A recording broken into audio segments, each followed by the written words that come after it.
ಬಂಧುಗಳೇ ನಮಸ್ಕಾರ, ಹೇಗಿದ್ದೀರಿ ನೀವೆಲ್ಲರೂ? ನಾನು ಸುಬ್ರಹ್ಮಣ್ಯ ಎಸ್ ಹಂಡಿಗೆ. ಬಂಧುಗಳೇ, ಉತ್ತರ ಪ್ರದೇಶದ ಪ್ರಯಾಗ್ರಾಜ್ನಲ್ಲಿ ಮಹಾಕುಂಭಮೇಳ ನಡೀತಾ ಇದೆ. ಬರೋಬ್ಬರಿ 144 ವರ್ಷಗಳ ಬಳಿಕ ನಡೀತಿರುವಂತಹ ಕುಂಭಮೇಳ.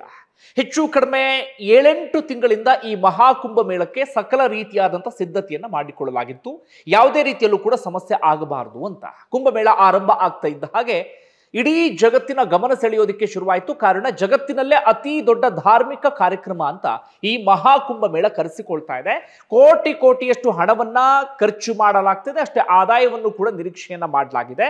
ಜೊತೆಗೆ ಕೋಟ್ಯಾಂತರ ಜನರು ಕೂಡ ಅಥವಾ ಭಕ್ತರು ಕೂಡ ಆಗಮಿಸ್ತಾ ಇದ್ದಾರೆ. ನಾಗಸಾಧುಗಳು, ಅಘೋರಿಗಳು, ಸಾಧು ಸಂತರು ಇವರೆಲ್ಲರೂ ಕೂಡ ಬರ್ತಾ ಇದ್ದಾರೆ. ಈ ಮಹಾಕುಂಭಮೇಳ ಯಾವ ಕಾರಣಕ್ಕಾಗಿ ಸುದ್ದಿ ಆಗಬೇಕಿತ್ತು ಅಥವಾ ಯಾವ ಕಾರಣಕ್ಕಾಗಿ ಚರ್ಚೆ ಆಗಬೇಕಿತ್ತು ಅಂದ್ರೆ, ಈಗಿನ ಜನರೇಷನ್ಗೆ ಸಹಜವಾಗಿ ಕುತೂಹಲ ಇದೆ. ಏನಿದು ಮಹಾಕುಂಭಮೇಳ, ಯಾವ ಕಾರಣಕ್ಕಾಗಿ ಈ ಪರಿಯಾಗಿ ಜನ ಬರ್ತಾ ಇದ್ದಾರೆ, ಯಾವ ಕಾರಣಕ್ಕಾಗಿ ಇಡೀ ಜಗತ್ತಿನ ಗಮನವನ್ನ ಸೆಳೆತಾ ಇದೆ, ಇದರ ಹಿನ್ನೆಲೆ ಏನು, ಈ ಎಲ್ಲ ವಿಚಾರಗಳು ಕೂಡ ಈಗಿನ ಜನರೇಷನ್ ಅವರಿಗೆ ಮಾಧ್ಯಮಗಳ ಮೂಲಕ, ಯೂಟ್ಯೂಬ್ಗಳ ಮೂಲಕ ಅಥವಾ ಬೇರೆ ಬೇರೆ ಮಾಧ್ಯಮ ಏನು ವೇದಿಕೆಗಳಿದ್ದಾವೆ ಆ ಮೂಲಕ ತಿಳಿಸುವಂತ ಕೆಲಸ ಅಥವಾ ತಲುಪಿಸುವಂತ ಕೆಲಸ ಎಲ್ಲವೂ ಕೂಡ ಆಗಬೇಕಾಗಿತ್ತು. ನಿಮ್ಗೆ ಅಥವಾ ನಿಮ್ಮ ಹತ್ತಿರದವರಿಗೆ ಡಯಾಬಿಟಿಸ್ ಇದ್ರೆ ಈಗ ಚಿಂತೆ ಬೇಡ. ಗುಡುಚಿ ಆಯುರ್ವೇದದಲ್ಲಿ ಈಗ 4 ಹಂತದ ವಿಶೇಷ ಪ್ರಕ್ರಿಯೆಯಿಂದ ನೈಸರ್ಗಿಕವಾಗಿಯೇ ಡಯಾಬಿಟಿಸ್ ಹಿಮ್ಮೆಟ್ಟಿಸ್ತಾರೆ. ಪ್ರತಿದಿನ 120ಕ್ಕೂ ಹೆಚ್ಚು ಮಂದಿ ಇನ್ಸುಲಿನ್ ಮತ್ತು ಔಷಧಿಯಿಂದ ಹೊರಬರಲು ಗುಡುಚಿಗೆ ಭೇಟಿ ಕೊಡ್ತಾರೆ. ಇಲ್ಲಿವರೆಗೆ ಸಾವಿರಾರು ಮಂದಿ ಗುಡುಚಿಯಿಂದಾಗಿ ಹೊಸ ಬದುಕು ಕಂಡಿದ್ದಾರೆ. ಡಯಾಬಿಟಿಸ್ ಹಿಮ್ಮೆಟ್ಟಿಸಿ ಹೊಸ ಜೀವನಕ್ಕೆ ಕಾಲಿಡಲು ಈಗಲೇ ತಜ್ಞರಿಗೆ ಕರೆ ಮಾಡಿ 6363265353. ಒಂದಷ್ಟು ಆಯ್ತು ಕೂಡ, ಸಹಜವಾಗಿ ಜನರಿಗೆ ಕುತೂಹಲ ಇತ್ತು. ಕುಂಭಮೇಳಕ್ಕೆ ಸಂಬಂಧಪಟ್ಟ ಹಾಗೆ ಬೇರೆ ಬೇರೆ ಮೂಲಗಳಿಂದ ಜನ ತಿಳ್ಕೊಳ್ಳುವಂತ ಪ್ರಯತ್ನವನ್ನು ಕೂಡ ಮಾಡಿದ್ರು. ಆರಂಭದಲ್ಲಿ ನಾಗಸಾಧುಗಳ ಬಗ್ಗೆ ಸಾಕಷ್ಟು ಚರ್ಚೆ ಆಯಿತು, ಅಗೋರಿಗಳ ಬಗ್ಗೆ ಚರ್ಚೆ ಆಯಿತು. ಎಲ್ಲವೂ ಕೂಡ ಸರಿಯಾದ ರೀತಿಯಲ್ಲಿ ಸಾಕ್ತಾ ಇತ್ತು. ಆದರೆ ಇದ್ದಕ್ಕಿದ್ದ ಹಾಗೆ ಒಂದು ರೀತಿಯಲ್ಲಿ ಮಾಧ್ಯಮಗಳಲ್ಲಿ ಆ ಸುದ್ದಿ ಎಲ್ಲವೂ ಕೂಡ ದಿಕ್ಕು ತಪ್ಪೋದಕ್ಕೆ ಶುರುವಾಯಿತು. ಆರಂಭದಲ್ಲಿ IIT ಬಾಬಾಗೆ ಸಂಬಂಧಪಟ್ಟ ಹಾಗೆ ಸಾಕಷ್ಟು ಸುದ್ದಿ ಎಲ್ಲವೂ ಕೂಡ ಆಯಿತು. ಹೋದವರೆಲ್ಲರೂ ಕೂಡ IIT ಬಾಬಾನನ್ನ ಹುಡುಕೋದಕ್ಕೆ ಶುರು ಮಾಡ್ಕೊಂಡ್ರು. ಯಾರು ಏನು ಎತ್ತ ಅಂತ ಮಾತಾಡ್ಸೋದಕ್ಕೆ ಶುರು ಮಾಡ್ಕೊಂಡ್ರು. ಜನ ಸೆಲ್ಫಿ ತೆಗೆದುಕೊಳ್ಳೋಕೆ, ಅವ್ರ ವಿಡಿಯೋ ಮಾಡೋದಕ್ಕೆ, ಮುಗಿ ಬೀಳೋದಕ್ಕೆ ಶುರು ಮಾಡ್ಕೊಂಡ್ರು. ಅದಾದ ಬಳಿಕ ಹರ್ಷ ರಿಚಾರಿಯ ಹೆಸರು ಮುನ್ನೆಲೆಗೆ ಬಂದು ಬಿಡ್ತು. ಬಹಳ ಸುಂದರಿ, ಇನ್ಸ್ಟಾಗ್ರಾಮ್ನಲ್ಲಿ ವೈರಲ್ ಆಗಿದ್ದಂಥ ಹುಡುಗಿ ಸಾಧ್ವಿ ಆಗಿಬಿಟ್ಟಿದ್ದಾರಲ್ಲಪ್ಪ, ಅದು ಹೇಗೆ ಮನಸ್ಸು ಮಾಡಿದ್ರು, ಯಾವ ಕಾರಣಕ್ಕಾಗಿ ಸಾಧ್ವಿ ಆದ್ರು, ಈ ರೀತಿಯಾಗಿ ಜನ ಹುಡ್ಕೋದಕ್ಕೆ ಶುರು ಮಾಡ್ಕೊಂಡ್ರು. ಚರ್ಚೆ ಆಗೋದಕ್ಕೆ ಶುರುವಾಯಿತು. ಇನ್ಸ್ಟಾಗ್ರಾಮ್ ಅಲ್ಲಿ ಬರೀ ಅವ್ರದ್ದೇ ರೀಲ್ಸು, ಸೋಷಿಯಲ್ ಮೀಡಿಯಾದಲ್ಲಿ ಬರೀ ಅವ್ರದ್ದೇ ವಿಡಿಯೋ, ಈ ರೀತಿಯಾಗಿ ಅವ್ರ ಬಗ್ಗೆ ಚರ್ಚೆ ಆಗೋದಕ್ಕೆ ಶುರುವಾಯಿತು. ಅದು ಸ್ವಲ್ಪ ತಣ್ಣಗಾಗ್ತಾ ಇದ್ದ ಹಾಗೆ IIT ಬಾಬಾ ಪರಿಸ್ಥಿತಿ ಎಲ್ಲಿವರೆಗೆ ಬಂದು ಬಿಡ್ತು ಅಂದ್ರೆ, ಒಂದು ಹಂತಕ್ಕೆ ಮಹಾಕುಂಭ ಮೇಳದಿಂದಲೇ ಹೊರಗಡೆ ಹೋಗುವಂತ ಪರಿಸ್ಥಿತಿ ಎದುರಾಗ್ಬಿಡ್ತು. ಅವರ ಗುರುಗಳಂತೂ ಅವರ ಆಶ್ರಮದಿಂದ IIT ಬಾಬಾನನ್ನ ಹೊರಗಡೆ ಹಾಕಿಬಿಟ್ರು.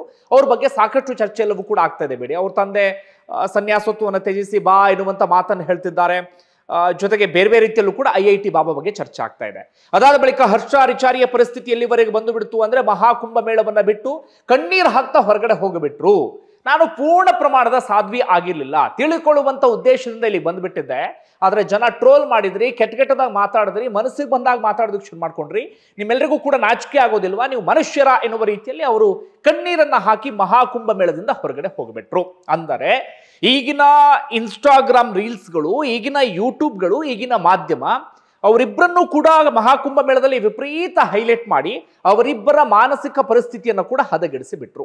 ಅದಾದ ಬಳಿಕ ಚರ್ಚೆ ಆಗಿದ್ದು ಅಂದ್ರೆ, ಇತ್ತೀಚೆಗೆ ಇನ್ಸ್ಟಾಗ್ರಾಮ್ ಅನ್ನ ಓಪನ್ ಮಾಡಿ ಅಥವಾ ಯಾವುದೇ ಸೋಷಿಯಲ್ ಮೀಡಿಯಾ ಪ್ಲಾಟ್ಫಾರ್ಮ್ ಅನ್ನ ಓಪನ್ ಮಾಡಿ ಅಲ್ಲಿ ಕಾಣಿಸಿಕೊಳ್ತಾ ಇದ್ದಿದ್ದು ಒಂದೇ ಒಂದು ಹೆಣ್ಣು ಮಗಳ ವಿಡಿಯೋ. ಅದು ಮೊನಾಲಿಸಾ ಭೋಸ್ಲೆ ಎನ್ನುವಂತ ಹೆಣ್ಣು ಮಗಳು. ಈ ಹೆಣ್ಣು ಮಗಳು ಸಾಧ್ವಿ ಅಲ್ಲ ಅಥವಾ ಬೇರಾರು ಕೂಡ ಅಲ್ಲ.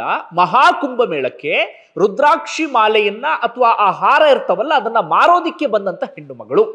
ಯಾವ ಕಾರಣಕ್ಕಾಗಿ ಈ ಹೆಣ್ಣು ಮಗಳ ಬಗ್ಗೆ ಆ ಪರಿಯಾದಂಥ ಕುತೂಹಲಾತ ಅಥವಾ ಆ ಪರಿಯಾದಂಥ ವಿಡಿಯೋಗಳು ವೈರಲ್ ಆಯ್ತು ಅಂದ್ರೆ, ಈ ಹೆಣ್ಣು ಮಗಳು ನೋಡೋದಕ್ಕೆ ಸ್ವಲ್ಪ ಬೇರೆ ರೀತಿಯಲ್ಲಿ ಕಾಣಿಸ್ತಿದ್ದಾರೆ. ಅಂದ್ರೆ ಇವರ ಕಣ್ಣು ಎಲ್ಲರನ್ನೂ ಕೂಡ ತಕ್ಷಣಕ್ಕೆ ಅಟ್ರಾಕ್ಟ್ ಮಾಡುತ್ತೆ, ಅಥವಾ ಅವರ ಸೌಂದರ್ಯ ಇದೆಯಲ್ಲ ಸಹಜವಾಗಿ ಎಲ್ಲರನ್ನೂ ಕೂಡ ಅಟ್ರಾಕ್ಟ್ ಮಾಡ್ತಾ ಇದೆ. ಅಂದ್ರೆ ಬೇರೆ ರೀತಿಯಲ್ಲಿ ಕಾಣಿಸ್ತಿದ್ದಾರಲ್ಲ, ಈ ರೀತಿಯಾಗಿ ಜನ ನೋಡೋದಿಕ್ಕೆ ಶುರು ಮಾಡಿಕೊಂಡ್ರು. ಅದು ಯಾವ ಪರಿಯಾಗಿ ವೈರಲ್ ಆಗಿಬಿಡ್ತು ಅಂದ್ರೆ, ಅಥವಾ ಈಗಿನ ಸೋಷಿಯಲ್ ಮೀಡಿಯಾ ಯಾವ ಪರಿಯಾಗಿ ಬೆಳಗ್ಗೆ ರಾತ್ರಿ ಆಗೋದ್ರೊಳಗಡೆ ಪ್ರಚಾರವನ್ನ ಕೊಟ್ಟು ಬಿಡ್ತಾರೆ ಅಂದ್ರೆ, ಎಲ್ಲ ಕಡೆಗಳಲ್ಲೂ ಕೂಡ ಆ ಹೆಣ್ಣು ಮಗಳದ್ದೇ ಸುದ್ದಿ, ಆ ಹೆಣ್ಣು ಮಗಳದ್ದೇ ವಿಡಿಯೋ ವೈರಲ್ ಆಗೋದಿಕ್ಕೆ ಶುರುವಾಯಿತು. ಆರಂಭದಲ್ಲಿ ಆ ಹೆಣ್ಣು ಮಗಳಿಗೂ ಕೂಡ ಎಲ್ಲವೂ ಚೆನ್ನಾಗಿತ್ತು. ಜನ ಕೂಡ ಯಾರು ಏನು ಎತ್ತ ಅಂತ ಹಿನ್ನೆಲೆಯನ್ನು ಕೆದಕೋದಕ್ಕೆ ಶುರು ಮಾಡಿಕೊಂಡ್ರು. ಆ ಹೆಣ್ಣು ಮಗಳು ಮೂಲತಃ ಮಧ್ಯಪ್ರದೇಶದ ಇಂದೋರ್ ಎನ್ನುವಂಥ ಭಾಗದವರು. ಇಡೀ ಕುಟುಂಬ ರುದ್ರಾಕ್ಷಿ ಮಾಲೆಯನ್ನ ಮಾರುವಂತ ಕೆಲಸವನ್ನ ಮಾಡ್ತಾ ಇದ್ರು. ನಮ್ಮ ಮೈಸೂರಿನ ಯಾವುದೋ ಒಂದು ಜಾತ್ರೆಗೂ ಕೂಡ ಅವರು ಆಗಮಿಸಿದ್ರಂತೆ. ಈ ಹಿಂದೆ ಯಾವತ್ತೂ ಕೂಡ ಯಾರು ವಿಡಿಯೋವನ್ನ ಮಾಡಿ ವೈರಲ್ ಮಾಡಿರಲಿಲ್ಲ, ಅಥವಾ ಈ ರೀತಿಯಾಗಿ ರೀಲ್ಸು ಮತ್ತೊಂದು ಮಗದೊಂದು ಎಲ್ಲೂ ಕೂಡ ಹೆಣ್ಣುಮಗಳು ಕಾಣಿಸ್ಕೊಂಡಿರ್ಲಿಲ್ಲ. ಹೀಗಾಗಿ ಅವರ ಕುಟುಂಬದಲ್ಲಿ ನೆಮ್ಮದಿ ಇತ್ತು, ವ್ಯಾಪಾರವನ್ನ ಮಾಡಿಕೊಂಡು ಆರಾಮಾಗಿ ಜೀವನವನ್ನ ಸಾಗಿಸ್ತಾ ಇದ್ರು. ಇಡೀ ಕುಟುಂಬ ಆ ಕೆಲಸವನ್ನೇ ಮಾಡ್ತಾ ಇದ್ರು. ಯಾವುದೇ ರೀತಿಯಲ್ಲೂ ಕೂಡ ಸಮಸ್ಯೆ ಇರಲಿಲ್ಲ. ಆ ಹೆಣ್ಣು ಮಗಳ ಕಣ್ಣು ಯಾಕೆ ಆ ಕಾರಣಕ್ಕೆ ಆ ರೀತಿಯಾಗಿದೆ, ಅಥವಾ ಹೆಣ್ಣು ಮಗಳು ನೋಡೋದಕ್ಕೆ ಬೇರೆ ರೀತಿಯಲ್ಲಿ ಯಾಕೆ ಕಾಣಿಸ್ತಾರೆ ಅಂದ್ರೆ, ರಾಜಸ್ಥಾನ ಭಾಗದಲ್ಲಿ ಕೋಬ್ರಾ ಜಿಪ್ಸಿ ಅಂತ ಒಂದು ಜನಾಂಗ ಬರುತ್ತೆ, ಅಥವಾ ಒಂದು ಸಮುದಾಯ ಬರುತ್ತೆ. ಅವ್ರ ಬಗ್ಗೆ ಸಾಕಷ್ಟು ಡಾಕ್ಯುಮೆಂಟ್ರಿ ಆಗಿದೆ, ಬೇರೆ ಬೇರೆ ವಿಡಿಯೋಗಳು ಕೂಡ ನಿಮಗೆ ಯೂಟ್ಯೂಬ್ ಸೇರಿದಂತೆ ಬೇರೆ ಬೇರೆ ಕಡೆಗಳಲ್ಲಿ ಸಿಗುತ್ತೆ. ಆ ಜನಾಂಗದ ಒಂದು ವಿಶೇಷತೆ ಏನಪ್ಪಾ ಅಂದ್ರೆ, ಆ ಜನಾಂಗದ ಹೆಣ್ಣು ಮಕ್ಕಳ ಕಣ್ಣಿದೆಯಲ್ಲ ಒಂದು ಸ್ವಲ್ಪ ಡಿಫ್ರೆಂಟ್ ಆಗಿ ಕಾಣುತ್ತೆ, ಅಥವಾ ಅವ್ರು ನೋಡೋದಕ್ಕೂ ಕೂಡ ಬೇರೆ ರೀತಿಯಲ್ಲಿ ಕಾಣಿಸ್ತಾರೆ. ಕೇವಲ ಮೊನಾಲಿಸಾ ಭೋಸ್ಲೆ ಮಾತ್ರ ಅಲ್ಲ, ಆ ಸಮುದಾಯದಲ್ಲಿ ಬೇರೆ ಬೇರೆ ಹೆಣ್ಣು ಮಕ್ಕಳು ಕೂಡ ಹೆಚ್ಚು ಕಡಿಮೆ ಅದೇ ರೀತಿಯಲ್ಲಿ ಕಾಣಿಸ್ತಾರೆ. ಮೊನಾಲಿಸಾ ಭೋಸ್ಲೆ ಸ್ವಲ್ಪ ಬೇರೆ ರೀತಿಯಲ್ಲೇ ಜನರ ಕಣ್ಣಿಗೆ ಕಾಣಿಸುವ ರೀತಿಯಲ್ಲಿ ಇದ್ದಾರೆ. ಅಂದ್ರೆ ಆ ಸಮುದಾಯದವರೇ ಹೆಣ್ಣು ಮಕ್ಕಳೇ ಆ ರೀತಿಯಾಗಿ ಎಲ್ಲರೂ ಕೂಡ ಕಾಣಿಸ್ತಾರೆ. ಎಲ್ಲವೂ ಕೂಡ ನೆಮ್ಮದಿಯಾಗಿತ್ತು, ಯಾವುದೇ ರೀತಿಯಲ್ಲೂ ಕೂಡ ಸಮಸ್ಯೆ ಇರಲಿಲ್ಲ. ಆರಂಭದಲ್ಲಿ ಯಾರೋ ಒಬ್ರು ಒಂದು ರೀಲ್ಸ್ ಅನ್ನ ಮಾಡ್ತಾರೆ, ಅದನ್ನು ವೈರಲ್ ಮಾಡಿಬಿಡ್ತಾರೆ. ಎಲ್ಲ ಕಡೆಗಳಲ್ಲೂ ಕೂಡ ವೈರಲ್ ಆಗೋದಕ್ಕೆ ಶುರುವಾಗುತ್ತೆ. ಎಲ್ಲರೂ ಆ ಹೆಣ್ಣು ಮಗಳು ಯಾರು ಯಾರು ಯಾರು ಅಂತ ಹುಡುಕೋದಿಕ್ಕೆ ಶುರು ಮಾಡ್ಕೊಂಡು ಬಿಡ್ತಾರೆ. ಆರಂಭದಲ್ಲಿ ಆ ಹುಡುಗಿಗೂ ಕೂಡ ಆ ಪ್ರಚಾರ ಬಹಳ ಚೆನ್ನಾಗಿದೆ ಅಂತ ಅನಿಸಿರಬಹುದು. ಯಾಕಂದ್ರೆ ಜನ ನೋಡೋದಿಕ್ ಬಂದ್ರು, ಜನ ಸೆಲ್ಫಿ ತಗೊಳ್ಳೋಕೆ ಶುರು ಮಾಡ್ಕೊಂಡ್ರು, ಜನ ವಿಡಿಯೋ ಮಾಡ್ತಾ ಇದ್ರು, ಜನ ಅವ್ರ ಬಗ್ಗೆ ಕುತೂಹಲದಿಂದ ಮಾತಾಡೋದಕ್ಕೆ ಶುರು ಮಾಡ್ಕೊಂಡ್ರು. ಆರಂಭದಲ್ಲಿ ಎಲ್ರಿಗೂ ಕೂಡ ಚೆನ್ನಾಗಿ ಅನ್ಸೋದಕ್ಕೆ ಶುರುವಾಗುತ್ತೆ.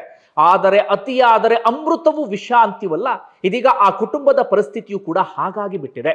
ಸೋಷಿಯಲ್ ಮೀಡಿಯಾ ಅವರ ಬದುಕನ್ನ ಎಲ್ಲಿವರೆಗೆ ತಂದು ಬಿಟ್ಟಿದೆ ಅಂದ್ರೆ, ನೆಮ್ಮದಿಯಾಗಿದ್ದಂತ ಆ ಕುಟುಂಬದಲ್ಲಿ ಆ ನೆಮ್ಮದಿಯನ್ನೇ ಕಿತ್ಕೊಳ್ಳುವ ರೀತಿಯಲ್ಲಿ ಆಗಿಬಿಟ್ಟಿದೆ. ಏನಾಯ್ತು ಅಂದ್ರೆ, ಹೋದಂತ ಯೂಟ್ಯೂಬರ್ಸ್ಗಳು, ಹೋದಂತ ಮೇನ್ ಸ್ಟ್ರೀಮ್ ಮೀಡಿಯಾದವರು ಎಲ್ಲರೂ ಕೂಡ ಮಹಾಕುಂಭಮೇಳವನ್ನ ಬಿಟ್ಬಿಟ್ರು. ಎಲ್ಲರೂ ಈ ಹುಡುಗಿ ಹಿಂದೆ ಓಡೋದಕ್ಕೆ ಶುರು ಮಾಡ್ಕೊಂಡು ಬಿಟ್ರು. ಹೋದವರೆಲ್ಲ ಹುಡುಗಿನ ಮಾತಾಡ್ಸೋದು, ಹೋದವರೆಲ್ಲ ಹುಡುಗಿನ ವಿಡಿಯೋ ಮಾಡೋದು, ಹೋದವರೆಲ್ಲ ಹುಡುಗಿಯ ಹಿಂದೆ ಹೋಗೋದು, ನನ್ನ ಜೊತೆ ಮಾತಾಡು ಅಂತ ಜನ ಹಿಂದೆ ಬೀಳೋದು. ಯೂಟ್ಯೂಬರ್ಸ್ಗಳು ಅಥವಾ ಮೇನ್ ಸ್ಟ್ರೀಮ್ ಮೀಡಿಯಾದವರು, ಬರೀ ಯೂಟ್ಯೂಬರ್ಸ್ಗಳು, ಮೇನ್ ಸ್ಟ್ರೀಮ್ ಮೀಡಿಯಾದವರು ಕೂಡ ಅದೇ ಕೆಲಸವನ್ನು ಮಾಡಿದ್ದಾರೆ. ಎಲ್ಲರೂ ಕೂಡ ಹುಡುಗಿಯ ಹಿಂದೆಯನ್ನು ಬೀಳೋದಕ್ಕೆ ಶುರು ಮಾಡ್ಕೊಂಡ್ಬಿಟ್ರು. ಕೇವಲ ಯೂಟ್ಯೂಬರ್ಸು ಮೇನ್ ಸ್ಟ್ರೀಮ್ ಮೀಡಿಯಾದವರು ಮಾತ್ರ ಅಲ್ಲ, ಮಹಾಕುಂಭಮೇಳಕ್ಕೆ ಭಕ್ತರು ಹೋಗ್ತಾ ಇದ್ರಲ್ಲ, ಅವ್ರು ಯಾವ ಕಾರಣಕ್ಕೆ ಹೋಗ್ಬೇಕಿತ್ತು ಅಂದ್ರೆ, ಒಂದು ಆಧ್ಯಾತ್ಮದ ಮನಸ್ಥಿತಿಯಿಂದ, ಅಥವಾ ಈ ಅತಿ ದೊಡ್ಡ ಧಾರ್ಮಿಕ ಕಾರ್ಯಕ್ರಮದ ಬಗ್ಗೆ ತಿಳ್ಕೊಳ್ಳುವಂತ ಉದ್ದೇಶದಿಂದ, ಅಥವಾ ಅತಿ ದೊಡ್ಡ ಧಾರ್ಮಿಕ ಕಾರ್ಯಕ್ರಮಕ್ಕೆ ಸಾಕ್ಷಿಯಾಗುವಂತ ಉದ್ದೇಶದಿಂದ ಹೋಗ್ಬೇಕಿತ್ತು. ಆದ್ರೆ ಏನಾಗ್ಬಿಟ್ರು ಅಂದ್ರೆ, ಜನ ಈ ರೀಲ್ಸ್ ನಲ್ಲಿ ನೋಡಿದ್ರು, ಯೂಟ್ಯೂಬ್ ನಲ್ಲಿ ನೋಡಿದ್ರು, ಬೇರೆ ಬೇರೆ ಕಡೆಗಳಲ್ಲಿ ನೋಡಿದ್ರಲ್ಲ, ಆ ಹೆಣ್ಮಗಳು ಯಾರು ಅಂತ ಕುತೂಹಲಕ್ಕೆ ಆ ಹೆಣ್ಮಗಳನ್ನ ಹುಡ್ಕೊಂಡು ಹೋಗೋದಕ್ಕೆ ಶುರು ಮಾಡ್ಕೊಂಡು ಬಿಟ್ರು. ಪರಿಸ್ಥಿತಿ ಎಲ್ಲಿವರೆಗೆ ಬಂದು ಬಿಡ್ತು ಅಂದ್ರೆ, ರುದ್ರಾಕ್ಷಿ ಮಾಲೆಯನ್ನ ಮಾರಬೇಕಾಗಿದ್ದಂತ ಆ ಹೆಣ್ಣು ಮಗಳು ಎಲ್ರಿಗೂ ಸೆಲ್ಫಿ ಕೊಡೋದು, ಎಲ್ರಿಗೂ ವಿಡಿಯೋ ಪೋಸ್ಟ್ ಕೊಡೋದು, ಯಾರು ಮಾತಾಡ್ಸಿದ್ರು ಮಾತಾಡುವಂತ ಪರಿಸ್ಥಿತಿ ಎದುರಾಗಿ ಬಿಡುತ್ತು. ಆರಂಭದಲ್ಲಿ ಸಹಿಸಿಕೊಳ್ಳುವಷ್ಟು ಸಹಿಸಿಕೊಂಡಳು ಆ ಹೆಣ್ಣು ಮಗಳು. ಆದರೆ ಬರ್ತಾ ಬರ್ತಾ ಬರ್ತಾ ಫ್ರಸ್ಟ್ರೇಷನ್ ಜಾಸ್ತಿ ಆಗೋದಕ್ಕೆ ಶುರುವಾಯಿತು. ವ್ಯಾಪಾರ ಇಲ್ಲ, ವಹಿವಾಟಿಲ್ಲ, ₹1 ಆದಾಯ ಇಲ್ಲ, ಏನೂ ಇಲ್ಲ. ಬಂದವರಿಗೆಲ್ಲ ಸೆಲ್ಫಿ ಪೋಸು, ಬಂದವರಿಗೆಲ್ಲ ಮಾತಾಡೋದು, ಬಂದವರಿಗೆಲ್ಲ ವಿಡಿಯೋಗೆ ಪೋಸ್ ಕೊಡುವಂತ ಪರಿಸ್ಥಿತಿ ಎದುರಾಗಿ ಬಿಡ್ತು. ತಡ್ಕೊಳ್ಳುವಷ್ಟು ತಡ್ಕೊಂಡ್ಲು ಆ ಹೆಣ್ಮಗಳು. ಕೊನೆಯದಾಗಿ ಮಾಸ್ಕ್ ಅನ್ನ ಹಾಕೊಂಡು ಓಡಾಡುವಂತಹ ಪರಿಸ್ಥಿತಿ, ಮುಖ ಮುಚ್ಕೊಂಡು ಓಡಾಡುವಂತಹ ಪರಿಸ್ಥಿತಿ. ಆದರೂ ಕೂಡ ಜನ ಬಿಡ್ಲಿಲ್ಲ. ಯಾರು ಯಾರು ಅಂತ ಹುಡುಕಿ ಮಾತಾಡ್ಸೋದಿಕ್ಕೆ ಶುರು ಮಾಡ್ಕೊಂಡು ಬಿಡ್ತಾರೆ, ವಿಡಿಯೋ ಮಾಡೋದಕ್ಕೆ ಶುರು ಮಾಡ್ಕೊಂಡು ಬಿಡ್ತಾರೆ. ಯಾವಾಗ ವಿಡಿಯೋಗೆ ಪೋಸ್ ಕೊಡ್ಲಿಲ್ವ ಕೆಟ್ಟದಾಗಿ ಬೈಯೋದಕ್ಕೆ ಶುರು ಮಾಡ್ಕೊಂಡು ಬಿಡ್ತಾರೆ. ಏನ್ ನಿನ್ಗೆ ಅಹಂಕಾರ, ಏನ್ ನಿನಗೆ ಪ್ರಚಾರ ಸಿಕ್ಕಿದ ಹಾಗಾಗ್ಬಿಡ್ತಾ, ಪ್ರಚಾರ ಕೊಟ್ಟಿದ್ದೆ ನಾವು ಹಾಗೆ ಹೀಗೆ ಅಂತ. ಆ ಹೆಣ್ಣು ಮಗಳು ಪ್ರಚಾರವನ್ನ ಕೇಳಿರ್ಲಿಲ್ಲ. ಆ ಹೆಣ್ಣು ಮಗಳು ನನ್ನನ್ನು ಫೇಮಸ್ ಮಾಡಿ ಅಂತ ಕೇಳಿರ್ಲಿಲ್ಲ. ಇವರ ರೀಲ್ಸ್ ರನ್ ಆಗಬೇಕು, ಅಥವಾ ಇವರ ಇನ್ನೊಂದು ಯಾವ್ದೋ ರನ್ ಆಗಬೇಕು ಎನ್ನುವ ಕಾರಣಕ್ಕಾಗಿ ಆ ಹೆಣ್ಣು ಮಗಳ ವಿಡಿಯೋವನ್ನ ಮಾಡಿ ಅಪ್ಲೋಡ್ ಮಾಡೋದಕ್ಕೆ ಶುರು ಮಾಡ್ಕೊಂಡ್ರು. ಅದಾದ ಬಳಿಕ ಅದೇ ಜನ ಹೋಗಿ ಆ ಹೆಣ್ಣು ಮಗಳಿಗೆ ಬೈಯೋದಕ್ಕೆ ಶುರು ಮಾಡ್ಕೊಂಡ್ರು. ನೋಡು, ನಿನ್ನ ಫೇಮಸ್ ಮಾಡಿದ್ ನಾವು, ಆದ್ರೆ ಈಗ ನಮಗೆ ನೀನು ಮಾತಾಡೋದಿಲ್ವಾ ಹಾಗೆ ಹೀಗೆ ಅಂತ. ಕೊನೆಯದಾಗ ಒಂದು ಹಂತಕ್ಕಂತೂ ಹೆಣ್ಮಗಳು ಯಾರೊಬ್ರು ವಿಡಿಯೋ ಮಾಡೋ ಸಂದರ್ಭದಲ್ಲಿ ಆ ಫೋನನ್ನು ಕಿತ್ಕೊಂಡು ಎಸ್ತು ಬಿಡ್ತಾಳೆ. ಅಂದ್ರೆ ಅಷ್ಟರ ಮಟ್ಟಿಗೆ ಫ್ರಸ್ಟ್ರೇಟ್ ಆಗಿಬಿಟ್ಟಿದ್ಲು ಆ ಹೆಣ್ಮಗಳು. ಕೊನೆಯದಾಗಿ ಪರಿಸ್ಥಿತಿಯಲ್ಲಿ ಬಂತು ಅಂದ್ರೆ, ತಂದೆ ಒಂದು ನಿರ್ಧಾರವನ್ನ ತೆಗೆದುಕೊಂಡು ಬಿಡ್ತಾರೆ. ಯಾಕೋ ಏನೋ ಈ ಮಹಾಕುಂಭ ಮೇಳ ಆಗ್ತಾ ಇಲ್ಲ ಅಂತ. ಅಲ್ಲೇನೋ ಒಂದು ಸಣ್ಣ ಮನೆ ಮಾಡ್ಕೊಂಡಿದ್ರಂತೆ. ಮನೆಯಲ್ಲಿದ್ರು ಕೂಡ ಮನೆಯ ಅಡ್ರೆಸ್ ಅನ್ನ ಹುಡುಕಿ ಮನೆಗೆ ಬರೋದಕ್ಕೆ ಶುರು ಮಾಡ್ಕೊಂಡ್ಬಿಟ್ರಂತೆ ಜನ. ಒಂದಷ್ಟು ಜನ ಒಳ್ಳೆ ಅಭಿಪ್ರಾಯ, ಒಳ್ಳೆ ಮನಸ್ಥಿತಿಯಿಂದಲೇ ಆ ಹೆಣ್ಣು ಮಗಳ ಹತ್ರ ಹೋಗ್ತಾ ಇದ್ರು. ಇನ್ನೊಂದಷ್ಟು ಜನ ಬೇರೆ ಭಾವನೆಯಿಂದಲೂ ಕೂಡ ಹೋಗೋದಕ್ಕೆ ಶುರು ಮಾಡ್ಕೊಂಡ್ರು. ಇನ್ನೊಂದಷ್ಟು ಜನ ಇನ್ನೂ ಕೆಟ್ಟದಾಗ ಹೆಣ್ಣು ಮಗಳನ್ನ ನೋಡೋದಕ್ಕೆ ಶುರು ಮಾಡ್ಕೊಂಡ್ರು. ಯಾರೋ ಒಬ್ರು ಬಂದ್ರು, ನಿನ್ನ ಕಿಡ್ನಾಪ್ ಮಾಡ್ತೀನಿ ಅಂತಲೂ ಕೂಡ ಹೆದರಿಸಿಬಿಟ್ರಂತೆ, ನಿನ್ನ ಎತ್ಕೊಂಡು ಹೋಗ್ಬಿಡ್ತೀವಿ ಅಂತ ಹೇಳಿ.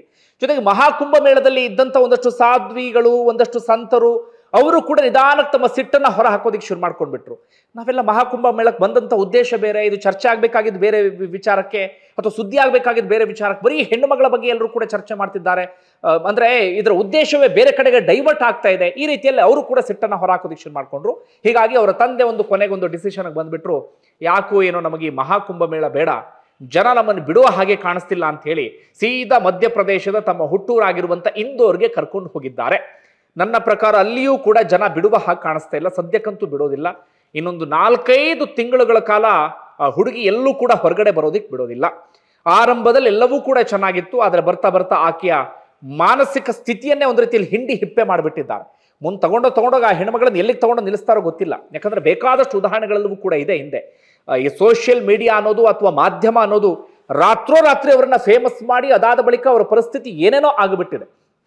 ಅಂದ್ರೆ ಎಲ್ಲರ ಉದ್ದೇಶವೂ ಕೆಟ್ಟದಾಗೆ ಇರೋದಿಲ್ಲ. ಒಂದಷ್ಟು ಜನ ಒಳ್ಳೆ ಉದ್ದೇಶದಿಂದಲೇ ಅವ್ರನ್ನ ಫೇಮಸ್ ಮಾಡ್ತಾರೆ, ಅಥವಾ ಒಳ್ಳೆ ಉದ್ದೇಶದಿಂದಲೇ ಅವ್ರನ್ನ ಜನರಿಗೆ ತಲುಪಿಸುವಂತ ಕೆಲಸವನ್ನ ಮಾಡ್ಬಿಡ್ತಾರೆ. ಆದ್ರೆ ಅದಾದ ಬಳಿಕ ಬೇರೆಯವರು ಅದನ್ನ ಮಿಸ್ಯೂಸ್ ಮಾಡೋಕೆ ಶುರು ಮಾಡ್ಕೊಂಡ್ಬಿಡ್ತಾರೆ, ಅಥವಾ ಬೇರೆ ರೀತಿಯಲ್ಲಿ ಅದನ್ನ ಸ್ಪ್ರೆಡ್ ಮಾಡೋದಕ್ಕೆ ಶುರು ಮಾಡ್ಕೊಳ್ತಾರೆ. ಈ ಹೆಣ್ಣು ಮಗಳ ಪರಿಸ್ಥಿತಿ ಕೂಡ ಹಾಗೆ ಆಗಿದ್ದು. ಆರಂಭದಲ್ಲಿ ಒಬ್ರು ರೀಲ್ಸ್ ಮಾಡಿದ್ರಲ್ಲ, ಅವ್ರ ಉದ್ದೇಶ ಕೆಟ್ಟದು ಅಂತ ನಾನು ಹೇಳ್ತಾ ಇಲ್ಲ. ಅವ್ರ ಪಾಪ ಹೆಣ್ಮಗಳು ಕಣ್ಣು ನೋಡೋದಕ್ಕೆ ಬೇರೆ ರೀತಿಯಲ್ಲಿದೆ, ಅಥವಾ ಬೇರೆ ರೀತಿಯಲ್ಲಿ ಕಾಣಿಸ್ತಾ ಇದ್ದಾಳೆ, ಮಹಾಕುಂಭ ಮೇಳದಲ್ಲಿ ಒಂದು ವಿಶೇಷವಾಗಿ ಕಾಣಿಸ್ತಿದ್ದಾಳೆ ಎನ್ನುವ ಕಾರಣಕ್ಕಾಗಿ ರೀಲ್ಸ್ ಮಾಡಿಬಿಟ್ರು. ಪಾಪ ಅವರಿಗೂ ಗೊತ್ತಿರಲಿಲ್ಲ ಅಂತ ಕಾಣುತ್ತೆ, ಈ ರೀತಿ ರೂಪವನ್ನು ಪಡೆದುಕೊಂಡು ಬಿಡುತ್ತೆ, ಈ ರೀತಿ ಎಲ್ಲವೂ ಕೂಡ ಆಗ್ಬಿಡುತ್ತೆ ಅಂತ ಹೇಳಿ ಈಗ ಪರಿಸ್ಥಿತಿ ಹಾಗೇ ಆಗಿಬಿಟ್ಟಿದೆ. ಒಟ್ಟಾರಾಗಿ ಹೇಳೋದು, ಈ ಸೋಷಿಯಲ್ ಮೀಡಿಯಾ ಅನ್ನುವಂಥ ಮಾಯೆ ಇದೆಯಲ್ಲ, ಎಷ್ಟೋ ಜನರಿಗೆ ಅದು ಎಲ್ಲ ರೀತಿಯಲ್ಲೂ ಕೂಡ ಪ್ಲಸ್ ಆಗುತ್ತೆ. ಆದರೆ ಒಮ್ಮೊಮ್ಮೆ ಒಬ್ಬೊಬ್ಬರ ನೆಮ್ಮದಿಯ ಬದುಕನ್ನೇ ಕಿತ್ಕೊಂಡು ಬಿಡುತ್ತೆ, ನೆಮ್ಮದಿಯ ಬದುಕನ್ನೇ ಹಾಳು ಮಾಡಿ ಹಾಕಿಬಿಡುತ್ತೆ. ಹೆಣ್ಮಗಳ ವಿಚಾರದಲ್ಲೂ ಕೂಡ ಹಾಗೆ ಆಗಿದೆ. ಇಲ್ಲಿವರೆಗೆ ರುದ್ರಾಕ್ಷಿ ಮಾಲೆ ಮಾಡಿಕೊಂಡು ಮಾಲೆ ಮಾರ್ಕೊಂಡು ಅವರು ಹೇಗೋ ಆರಾಮಾಗಿ ಜೀವನವನ್ನು ಸಾಗಿಸ್ತಾ ಇದ್ರು, ಯಾವುದೇ ರೀತಿಯಲ್ಲೂ ಕೂಡ ಸಮಸ್ಯೆ ಇರಲಿಲ್ಲ. ಆದರೆ ಈಗ ಹೇಗಾಗ್ಬಿಟ್ಟಿದೆ ಅಂದ್ರೆ ಇಡೀ ಕುಟುಂಬದ ನೆಮ್ಮದಿಯ ಹಾಳಾಗಿಬಿಟ್ಟಿದೆ. ಎಲ್ಲೂ ಹೋದ್ರೂ ಕೂಡ ಜನ ಹಿಂದೆ ಬರ್ತಿದ್ದಾರೆ.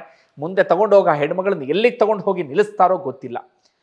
ಬಂಧುಗಳೇ, ಈ ವಿಚಾರವನ್ನು ನಿಮಗೆ ತಲುಪಿಸ್ಬೇಕಿತ್ತು, ಆ ಕಾರಣಕ್ಕಾಗಿ ಸಂಗತಿಯ ನಿಮ್ಮ ಮುಂದೆ ಇಟ್ಟೆ. ಯಾಕಂದ್ರೆ ಸೋಷಿಯಲ್ ಮೀಡಿಯಾ ಅನ್ನೋದಿದೆಯಲ್ಲ, ಹೌದು ಎಲ್ಲ ರೀತಿಯಲ್ಲೂ ಪ್ಲಸ್ಸು ಇದೆ, ಸಾಕಷ್ಟು ಪ್ರಯೋಜನವೂ ಕೂಡ ಆಗ್ತಾ ಇದೆ. ಆದ್ರೆ ಒಮ್ಮೊಮ್ಮೆ ಈ ರೀತಿಯಲ್ಲೂ ಕೂಡ ಸಮಸ್ಯೆ ಆಗಿಬಿಡುತ್ತೆ. ಹಿಂದೆ ಬೇಕಾದಷ್ಟು ಉದಾಹರಣೆಗಳಿದ್ದಾವೆ ನಮಗೆ.